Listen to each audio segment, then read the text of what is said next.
Hello guys, we are here to talk on electrophoresis, the polyacrylamide electrophoresis and the agarose gel electrophoresis. Firstly, what is electrophoresis? What is it all about?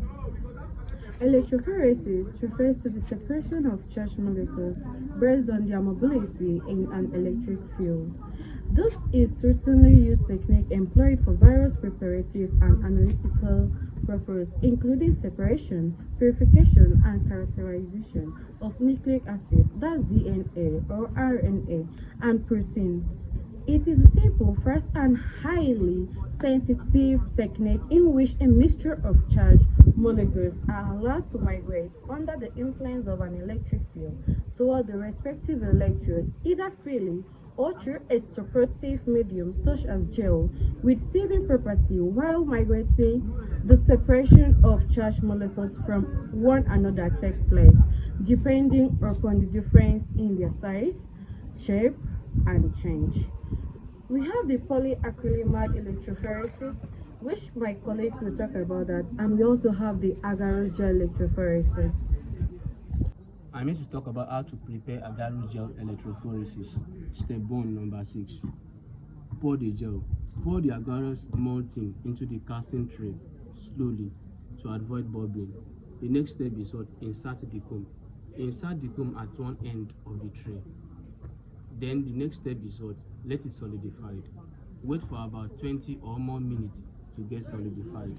Then after it has been solidified, remove the tape and the comb from the tray and leave it on the chambers. Thank you so much. Step 4 is talking about how to run the agro gel. Now, how do you run the agro gel? Firstly, you connect it to the lid. Now, by ensuring that the black cathode, which is the negative part, is near the well, and the red anode, which is the positive, is far at the end.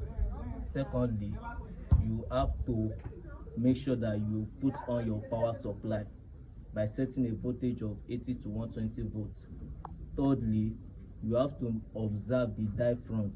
How do you observe the die front? Once you observe the die front, you will see that the loading die are moving through the gel now, which leads to the separation of some bands, which takes usually 3 to quarter of the way down the gel and take the duration of 20 to 45 minutes. Now, when you are done with the step 1 to the very step of 4, what you have to do next is to visualize. How do you visualize? Now, firstly, remember that we have to off the power supply and to disconnect the lid. Secondly, we have to remove the gel from the chamber and putting it on a staining tray. You have to use a precast stain, either an ethidium bromide or an SYBR safe. Now, once you have used this, now you have to place the gel on a transsimulator. Now, once you have placed the gel under a transsimulator, you have to use a UV light. Remember, you have to shield it down. So when you are done, you will see either a bright orange or a green colored DNA, which the bright orange DNA indicates ethidium bromide and the green indicates the SYBR safe. Now, once you are done with the visualizing, you have to analyze. And how do you analyze? You compare your sample band to the DNA ladder band. You compare their sizes. Thank you. Step 2. Set up the electrophoresis chamber. Fill the chamber with the same electrophoresis buffer under the gel and submerge under about 2 to 3 millimeters of buffer. Step 3. Prepare and load the sample. Mix your DNA sample in a separate tube. Mix your DNA sample. Examples: 5 UL with loading dye. Example 2, 1 UL. Load the gel using a micropipette. Slowly load the mixture into the well. Place your tips inside the well, but not puncturing the bottom. Another one, dispense slowly. The loading dye will make the sample sink into the well. Load your DNA ladder into the first and last well. This is crucial for size references. I'm here to talk about the steps on preparing a resolving gel. That's the polyacrylamide and the electrophoresis gel. Step 1. Prepare a casting equipment. To prepare a casting equipment, you have to rinse or cleanse 2 plates thoroughly with water or an ethanol to prevent it from contaminating. Step 2. You have to pour and prepare a separating gel. To prepare a separating gel, you mix the acrylamide, bisacrylamide, buffer, SDS, and water, adding with the APS and TEMD to start polymerization. Pour the solution into a mold gel, adding with a thin layer of water or isopropanol. Why? To make the surface smooth and to prevent oxygen from interfering. Step 3 is to allow the separating gel polymerize. Let the separating gel sit for 20 to 30 minutes. Then gently remove the water or the isopropanol layer. Step 4 is pour and prepare a staking gel. To prepare a staking gel mixture, you have to add APS and TEMED to the polymerized separating gel. That's for step 4. Then step 5, allow the staking gel to polymerize. Let the staking gel polymerize for 30 minutes. That's for step 5. Lastly, prepare the gel for electrophoresis. To prepare the gel for electrophoresis, remove the comb, rinse it with a running buffer, then set an electrophoresis stand, filling it up with buffer and making sure that the gel is fully submerged. Thank you. Step 3. Prepare your protein samples and load the gel.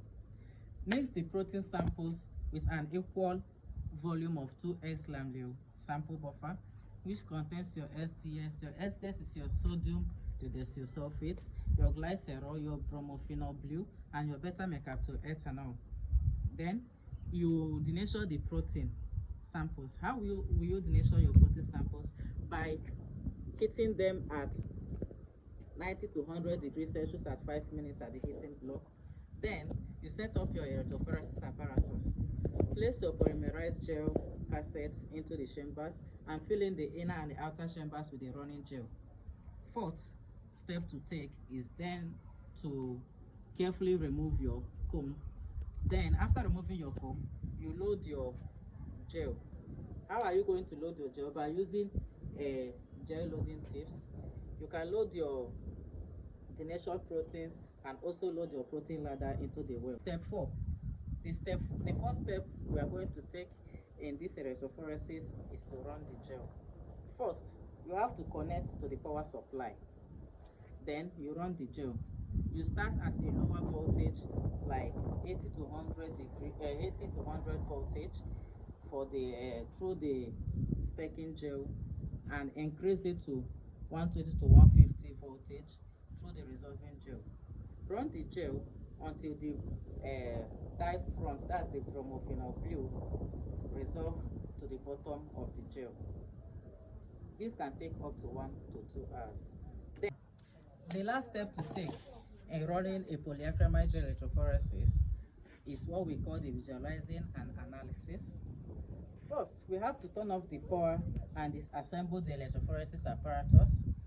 After doing that, we have to carefully pry the glass plates apart, and the gel will be stuck in one plate. After doing this, the next thing we are going to observe or do is to stain the gel. There's what we call the Comacy blue staining. We have to place our gel in a Comacy staining solution and shake gently for at least 1 hour. After doing this, we have to do what we call staining. Transfer the gel into a destaining solution.